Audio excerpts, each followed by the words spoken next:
इस्लामाबाद और रावलपिंडी में 2 रोज़ बाद जिंदगी मामूल पर आ गई है। मोबाइल फ़ोन सर्विस में भी 3 रोज़ बाद बहाल कर दी गई है। फैज़ाबाद इंटरचेंज और एक्सप्रेस वे समेत रावलपिंडी इस्लामाबाद को मिलाने वाले रास्ते भी खोल दिए गए हैं। खैबर पख्तूनख्वा और पंजाब को मिलाने वाली GT road, Islamabad Peshawar M1, Islamabad Lahore M2 motorway भी ट्रैफिक के लिए खोल दिए गए। लाहौर के मुख्तलिफ इलाकों में कल रखे गए कंटेनर्स भी हटा दिए गए हैं। मोटरवे भी खोल दी गई। दाखिली और खारजी रास्तों पर ट्रैफिक रवां दवा है। मज़ीद बताएंगे अयाज अकबर। जी बिल्कुल, वफाकी दारुल-हुकूमत इस्लामाबाद में जो निज़ाम ज़िंदगी मुअत्तल था अब अपने डगर पे वापस आ चुका है। मोबाइल फूड सिग्नल्स जो है वो रिस्टोर हो चुके हैं। तमाम शाहराएं खोल दी गई हैं। कश्मीर हाईवे के ऊपर यानी श्रीनगर हाईवे के ऊपर मैं मौजूद हूँ। ट्रैफिक रवां दवा है। 26 नंबर चुंगी जो है वो उसको ओपन कर दिया गया है। एयरपोर्ट का रोड खोल दिया गया है। इस्लामाबाद एक्सप्रेस वे जो बंद थी उसको खोल दिया गया है।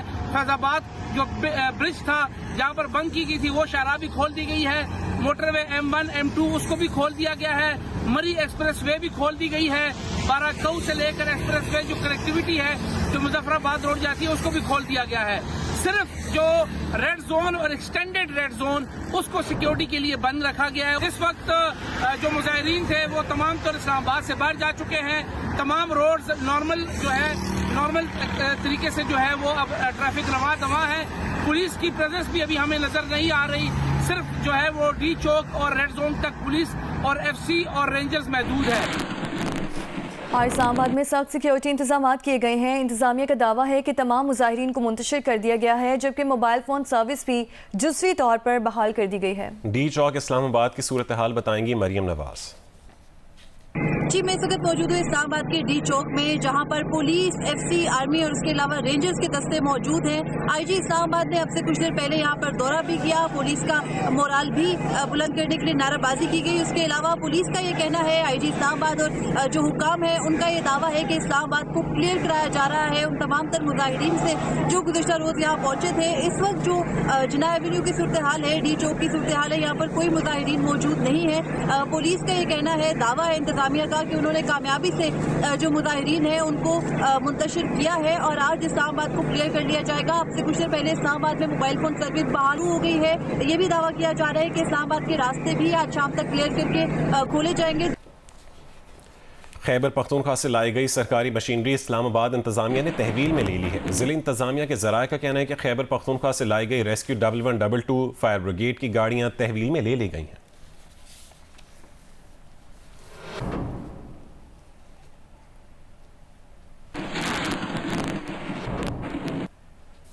गंडापुर गुमशुदा खैबर पख्तूनख्वा के वज़ीर आला रूपोश हो गए या ज़ेरे हिरासत हैं।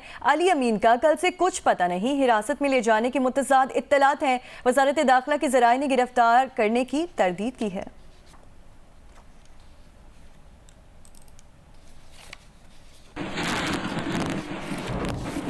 खैबर पख्तूनख्वा असेंबली का हंगामी इजलास आज दोपहर 2 बजे तलब कर लिया गया है। असेंबली सेक्रेटेरिएट ने इजलास तलब करने का मुरासला जारी कर दिया है। इजलास में वज़ीर आला KP पर पुरअसरार गुमशुदगी का मामला ज़ेर बहस लाया जाएगा।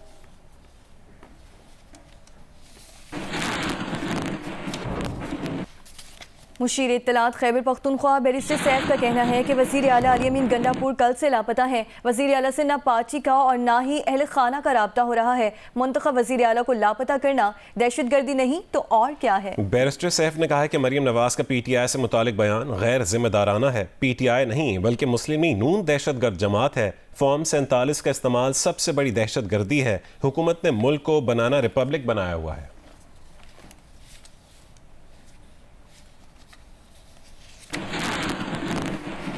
वफाकी वज़ीर दाखिला मोहसिन नकवी ने कहा है कि इस्लामाबाद पर धावा बोला गया। अली अमीन गंडापुर के हवाले से उन्होंने कहना था कि वज़ीर आला KP खुद इस्लामाबाद पर धावा बोलने वाले हर शख्स के खिलाफ कार्रवाई होगी। ये बाकायदा तरबियत याफ्ता मुसल्ला जत्थे थे। मकसद डी चौक पर पहुँचकर SCO कॉन्फ्रेंस तक धरना देना था।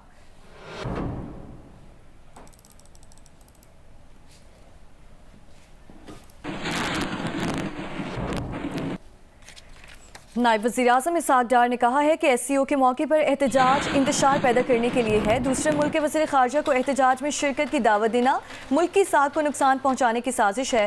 वफाकी वज़ीर सैफरान अमीर मकाम ने खैबर पख्तूनख्वा के नौजवानों के नाम पैगाम में कहा कि तहरीक इंसाफ रोज़गार और तालीम देने और क़याम अमन में मुकम्मल तौर पर नाकाम है। उनकी कारकर्दगी सिर्फ जलसा जुलूस और धरने हैं। वज़ीर इत्तलात पंजाब अज़मा बुखारी ने कहा है कि खैबर पख्तूनख्वा के सरकारी वसाइल और सरकारी मुलाजमीन के जरिए फेडरेशन पर यलगार की गई। खैबर पख्तूनख्वा पुलिस के एहलकारों और अफगान शहरियों की शिरकत बाइस तशवीश है। तहकीकात होनी चाहिए। वज़ीर आला अली अमीन गंडापुर की गुमशुदगी के मामले पर advocate general Khyber Pakhtunkhwa Faisal Peshawar high court पहुंच गए हैं। एडवोकेट जनरल का कहना है कि वज़ीर आला की गुमशुदगी के खिलाफ रिट पिटिशन तैयार कर ली गई है। अबू बकर हमारे साथ मौजूद हैं। अबू बकर सिद्दीक, बताइएगा क्या डिटेल्स हैं आपके पास? देखिए जी, वज़ीर-ए-आला खैबर पख्तूनख्वा अली अमीन गंडापुर की मुबैना गुमशुदगी के मामले पर एडवोकेट जनरल खैबर पख्तूनख्वा शाह फैसल जो है वो पेशावर हाई कोर्ट पहुंच गए हैं और जियो न्यूज से गुफ्तगू में एडवोकेट जनरल ने बताया कि वज़ीर-ए-आला की मुबैना गुमशुदगी के खिलाफ जो है वो रेड पिटिशन तैयार कर ली गई है और ये रेड पिटिशन जो है ये दायर की जाएगी। और शाह फैसल ने यह भी कहा कि चीफ जस्टिस से आज ही ये रेड पिटिशन समाअत के लिए मुकर्रर करने की जो है दरख्वास्त की जाएगी। जबकि शाह फैसल अतमाल खैर का कहना था कि रजिस्ट्रार पेशावर हाई कोर्ट से जो है वो राब्ते हो चुके हैं और यही रिक्वेस्ट उन्हें की गई है कि आज ही इस पिटिशन को जो है वो समाअत के लिए मुकर्रर किया जाए। एडवोकेट जनरल खैबर पख्तूनख्वा ने बताया कि अली अमीन गंडापुर जो है वो सूबे के चीफ एग्जीक्यूटिव है और उनकी गुमशुदगी जो है उससे इंतजामी उमूर जो है वो मुतासर हो रहे हैं। और उन्होंने ये भी बताया कि कोई सूबे का जब वज़ीर-ए-आला जो है वो वज़ीर-ए-आला के बगैर नहीं रह सकता कोई भी सूबा और इस अमल से अमन अमान की सूरत हाल का जो है वो खदशा है।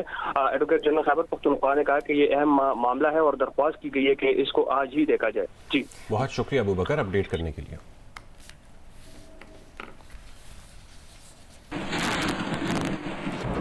आगे बढ़ते हुए आपको बताएं, इसराइल के लबनान और गजा पर वहशियाना हमले जारी हैं। इसराइल ने बैरूत में मौशी अहदाफ को भी निशाना बनाना शुरू कर दिया। गैस स्टेशन पर हमले के बाद खौफनाक धमाके से बैरूत लरज उठा। लबनान के टीवी अलमनार का दफ्तर भी तबाह कर दिया गया है। इसराइली फ़ौज ने बैरूत के जनूबी मज़ाफ़ात में 30 से ज़्यादा हमले किए हैं। एक हमला बैरूत के इंटरनेशनल एयरपोर्ट के करीब हुआ। इसराइल ने हिज़्बुल्लाह के हथियारों के डिपो को निशाना बनाने का दावा किया है। ऑस्ट्रेलवी महकमा खारजा ने कहा है कि 407 ऑस्ट्रेलवी शहरी बैरूत से रवाना हो गए हैं। हिज़्बुल्लाह ने शुमाली इसराइल में ताज़ा हमले में इसराइली फ़ौज को रॉकेट और मिसाइलों से निशाना बनाया।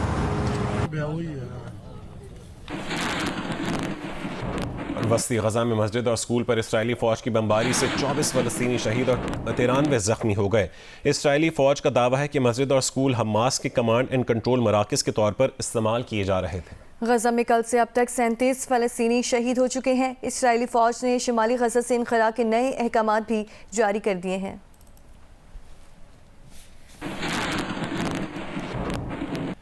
कराची में गजा मिलियन मार्च की तैयारियां आखिरी मराहिल में दाखिल हो गई हैं। सुबह 3 बजे से मार्च का आगाज़ होगा जिसमें अमीर जमात इस्लामी पाकिस्तान हाफिज़ नईमुर रहमान भी शिरकत करेंगे। तफसीलात बताएंगे जियो न्यूज़ के नुमाइंदे जमार जोखियो। जी बिल्कुल, गजा में इसराइली बर्बरियत को 1 साल मुकम्मल होने पर जमात इस्लामी ने गजा मिलियन मार्च का ऐलान किया था जिसकी तैयारियां आखिरी मराहिल में दाखिल हैं। इस वक्त मैं मौजूद हूँ नर्सरी के मकाम पर जहाँ पर मरकज़ी इस्तकबालिया कैंप सजा दिया गया है और अब से कुछ देर बाद अमीर जमात इस्लामी कराची मुनिम ज़फ़र यहाँ का दौरा करेंगे और मीडिया से गुफ्तगू भी करेंगे। उसके अलावा तैयारियों के बारे में आपको बताएँ तो तैयारियाँ आखिरी मराहिल में दाखिल हैं। कुर्सियाँ यहाँ पर हमें फुटपाथ पर नज़र आ रही हैं। झंडे जो हैं वो आवेज़ा कर दिए गए हैं, मुख्तलिफ बैनर्स लगा दिए गए। मेरे कब में आप देख सकते हैं कि फ़लस्तीन का एक बहुत बड़ा झंडा यहाँ पर लगाया गया है। उसके अलावा यहाँ पर बैनर्स लगाए गए हैं। पीपल्स पार्टी, नून लीग, हुकूमती जमातें और मजहबी जमातें भी जमात इस्लामी के साथ इस मिलियन मार्च में शरीक हैं और ये एक मैसेज दिया जा रहा है कि गजा के मामले पर तमाम सियासी और समाजी और मजहबी जमातें जो हैं वो यकजा हैं। 3 बजे जो है वो मुतवक्के है कि मार्च यहाँ से शुरू हो जिसकी वजह से शारा फैसल पर ट्रैफिक की रवानी मुतासर हो सकती है और इस हवाले से ट्रैफिक प्लान यहाँ पर तैयार किया गया है और मुतबादिल रास्तों से ट्रैफिक की रवानी को यकीनी बनाया जाएगा। जी। और कराची में डीएसपी अली रजा को कैसे शहीद किया गया, दहशतगर्दों ने कैसे रैकी की और वारदात अंजाम दी। वारदात की सीसीटीवी वीडियो जियो न्यूज़ को मौसूल हो चुकी है। इस बारे में मजीद जानने के लिए हमने राबता किया जियो न्यूज़ के नुमाइंदे जीशान शाह से। जीशान, वीडियो में क्या देखा जा सकता है, क्या तफसीलात अब तक हासिल की हैं? देखिए, ये जो दो दहशतगर्द जो गुज़िश्ता रात मुकाबले में मारे गए हैं, इनकी सीसीटीवी वीडियो सामने आई है। 7 जुलाई डीएसपी सीटीडी अली रजा जो रोजाना तकरीबन इस शकील कॉर्पोरेशन नामी लियाकताबाद के करीब आके बिल्डिंग में जाया करते थे, जो उनका पुराना मोहल्ला भी था। तो मुलजिम में देखा गया है कि जो हलाक मुलजिम हाफिज कासिम रशीद है वो तकरीबन 6:37 पर फैसल्टी एरिया पहुंच गया था, जबकि उसके जो वो एक रेंटेड बाइक पर पहुंचा था, जबकि उसका साथी उस्मान वो दूसरी बाइक पर पहुंचा था जो कि अपनी बाइक पे था। मुलजिम ने तकरीबन 10-15 मिनट ऐसे पास करके आहिस्ता आहिस्ता स्पॉट पर आ गया, और जबकि दूसरा मुलजिम जब उसने डीएसपी अली रजा की गाड़ी को देखा तो उनकी गाड़ी के साथ फॉलो करता हुआ स्पॉट पर आ गया। मुलजिम जो दूसरा मुलजिम है वो इंतजार कर रहा था, जबकि इस दौरान जब अली रजा अंदर गए तो मरकजी मुलजिम हाफिज कासिम रशीद अंदर गया, उनको फायरिंग करके कत्ल किया, और फिर दोनों मुलजिमान मोटरसाइकिल और बैठ के मौके से फरार हो गए। पुलिस हुकाम ने इस बात की तस्दीक कर ली, जबकि मुलजिमान गुज़िश्ता रात जो मुकाबला हुआ है उससे मुलजिमान की शक्ल भी मैच कर गई है। ठीक है, बहुत शुक्रिया ज़ीशान अपडेट करने के लिए।